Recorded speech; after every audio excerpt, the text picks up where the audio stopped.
Os jogadores do Internacional tiveram folga neste domingo. A reapresentação da segunda-feira para iniciar a preparação para enfrentar o Bahia na estreia da Libertadores da América conta com uma grande preocupação, envolvendo o Sérgio Rocher, que saiu da partida contra o Flamengo com dores na mão esquerda e deverá ficar de fora da estreia da Libertadores lá em Salvador. O jogador tem suspeita de uma fratura na mão e exames podem confirmar isto na reapresentação do elenco aqui em Porto Alegre. A gente fala também a respeito do crescimento de Bryan Aguirre, jogador que antes era contestado e agora vem se afirmando como um titular importante do contexto colorado. A demissão do técnico de um adversário colorado na primeira fase da Libertadores da América.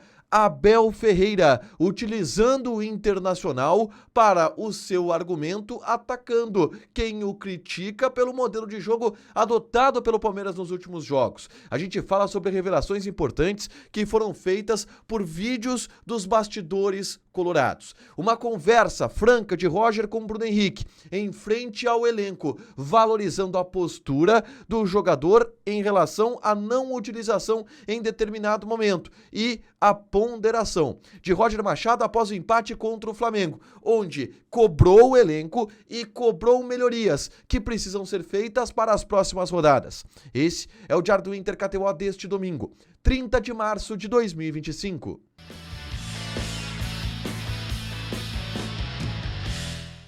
Tudo bem, gente? Obrigado pela participação aqui. Não esquece de deixar teu like, te inscrever, de ativar as notificações. Bora falar do Internacional aqui no Dupla nesse vídeo. Um resumo do que de mais importante aconteceu no noticiário colorado ao longo deste domingo. A gente começa falando sobre o dia do Inter, que foi um dia de folga. Os jogadores foram liberados depois do compromisso contra o Flamengo. Muitos deles sequer pegaram o voo do Rio de Janeiro para o Brasil com o restante da delegação, porque aproveitaram um domingo de folga para curtir com as suas famílias. Muitos jogadores são do Rio de Janeiro e aí se reapresentam no CT Parque Gigante somente nesta segunda-feira.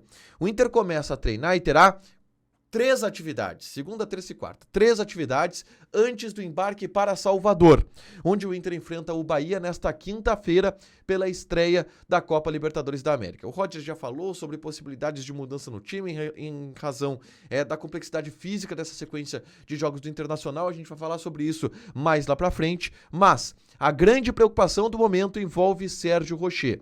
Ele que saiu com dores na mão esquerda do compromisso contra o Flamengo e tem a suspeita de uma fratura na mão, o que pode fazer com que Rocher pare por um período maior. Os exames que vão determinar a condição clínica do Sérgio Rocher vão acontecer nesta segunda-feira em Porto Alegre. E, se for uma fratura, aí o Rocher deve de fato ficar mais um período parado. A melhor das possibilidades, de acordo com o bastidor colorado, é que ele tenha apenas uma lesão ligamentar, que aí são poucos dias de recuperação. Mas, de certo, Rocher está fora da estreia da Libertadores da América contra a equipe do Bahia, onde Antony será o goleiro titular. Se mantém desta forma, muito provavelmente, contra o Cruzeiro no fim de semana. Para depois, somente o exame pode dizer, mas não há muito otimismo quanto à situação de Sérgio Rocher e só o exame de imagem de fato vai determinar isso nesta segunda-feira, tá? Dito isso, avançando, na tarde desse domingo eu gravei um vídeo aqui no canal falando sobre bastidores do jogador que no entendimento do contexto colorado é o atleta que mais evoluiu nesta temporada. Eu falo de Bryan Aguirre, que fez um ótimo jogo contra o Flamengo neste final de semana no estádio do Maracanã e vem evoluindo cada vez mais. Um jogador que em determinado momento foi muito contestado pelas atuações que teve na lateral direita. Eu falo sobre isso, sobre a mudança de planejamento que o Inter faz com esse crescimento do Bryan Aguirre no vídeo que eu gravei na tarde desse domingo. É só conferir aqui no canal para assistir, tá? E saber detalhes dos bastidores, deste encantamento que existe no bastidor colorado com o lateral direito argentino Bryan Aguirre. Avançando na pauta, existem muitas repercussões ainda em relação ao jogo do Inter do sábado contra o Flamengo. A gente viu o Felipe Luiz, por exemplo, técnico do Flamengo, elogiando muito o Internacional, dizendo que foi um jogo nível europeu, pela qualidade dos jogadores do Internacional, pela qualidade do time do Internacional e as estratégias montadas. E a gente teve nesse domingo uma fala forte de Abel Ferreira, técnico do Palmeiras, tendo o Inter como um argumento para aquilo que estava defendendo perante aos jornalistas. O Abel Ferreira vem sendo muito contestado lá em São Paulo, tá? Pelo desempenho abaixo que o Palmeiras vem apresentando. O Palmeiras perdeu o Campeonato Paulista pro Corinthians e estreia no Campeonato Brasileiro em casa, empatando com o Botafogo pelo placar de 0-0. E é muito contestado lá em São Paulo o modelo de jogo do Palmeiras nos últimos jogos, que, de acordo com parte da imprensa, parte da torcida, tem sido um jogo muito baseado em chuveirinhos, em cruzamentos para a área.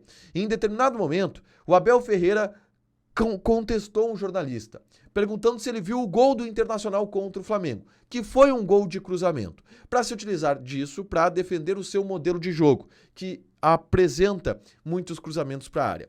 E aí o Abel Ferreira diz que 80% dos gols são de cruzamentos, são de jogadas pelo lado do campo que possibilitam cruzamentos, e que por isso o Palmeiras vai seguir jogando desta maneira, utilizando cruzamentos.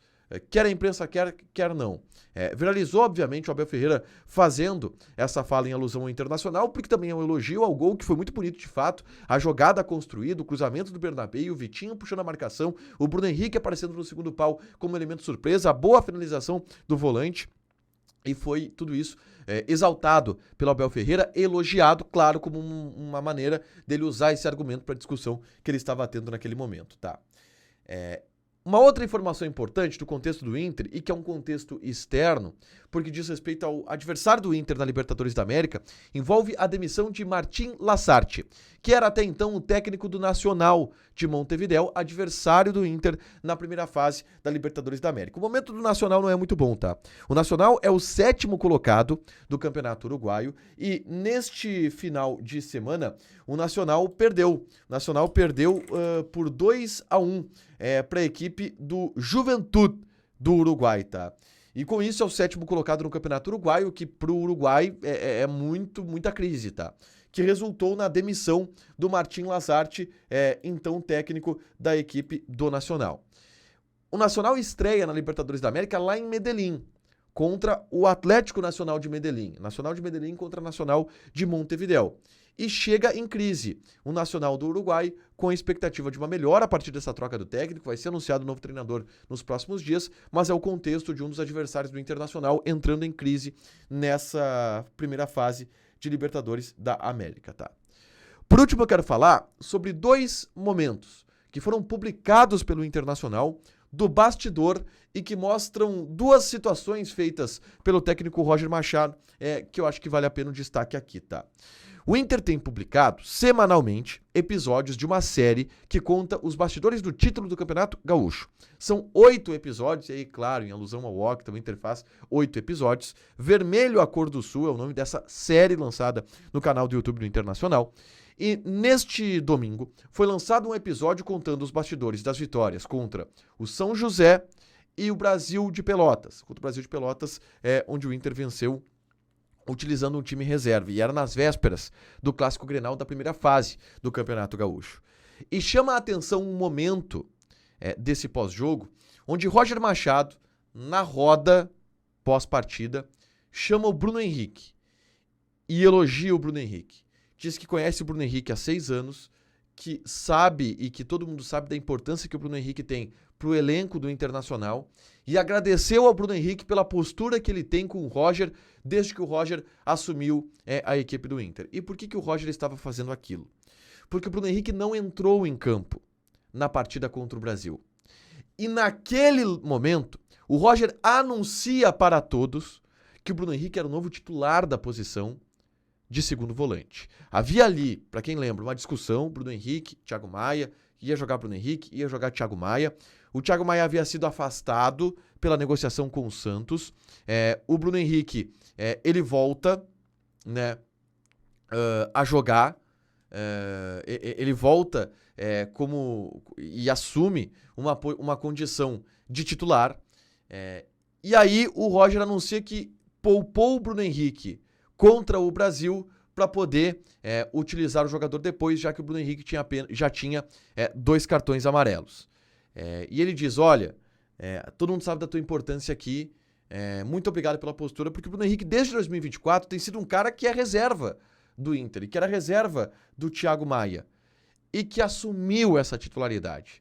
E que, pelo relato do Roger, sempre foi um cara muito bom de bastidor, muito bom de grupo, mesmo estando na reserva, e tendo o currículo que tem o Bruno Henrique. E o Roger tirou esse tempo para elogiar o Bruno Henrique perante a todos pela postura que ele teve, um momento muito legal. E, paralelo a isso, o Inter divulgou os vídeos dos bastidores do empate contra a equipe do Flamengo. E no vestiário do Maracanã, o Roger fez uma cobrança. É verdade que uma cobrança não em tom alto, áspero, e óbvio que aquilo é muito editado, aquele material, mas o Roger abre a fala após o jogo dizendo: temos ajustes a fazer. São pequenos detalhes que temos que ajustar. Mas estou muito feliz com o desempenho individual e coletivo. Mas ali é o Roger, depois do bom jogo e grande jogo, elogiado por todos que o Inter fez contra o Flamengo, vendo, ó, erramos e falhamos em algumas coisas. E precisamos corrigir isso. Achei muito interessante esse ponto mostrado pelo bastidor colorado, tá? Pra fechar, gente, vamos falar aqui de KTO, tá? Segunda-feira é dia de Série A do Campeonato Italiano. Acabou a data FIFA. Voltam as ligas ao seu modo tradicional. E a gente vai passar aqui algumas odds desta segunda-feira de Série A do Campeonato Italiano. A gente tem, nessa segunda-feira, Hellas, Verona e Parma. E Lazio e Torino. Lazio tá pagando 1,78, empate 3,4, Torino tá pagando 4,8. Mas tem Brasileirão da Série A. Bragantino e Ceará jogam nesta segunda-feira. Odd do Bragantino 2,02, empate 3,2, Ceará tá pagando 3,9. Joga na KTO com responsabilidade, um site para você se divertir, proibido para menores de 18 anos, porque apostas podem fazer com que você perca dinheiro. Deixa teu like, te inscreve, ativa as notificações, que vai ter mais conteúdo aqui no canal. Beijo!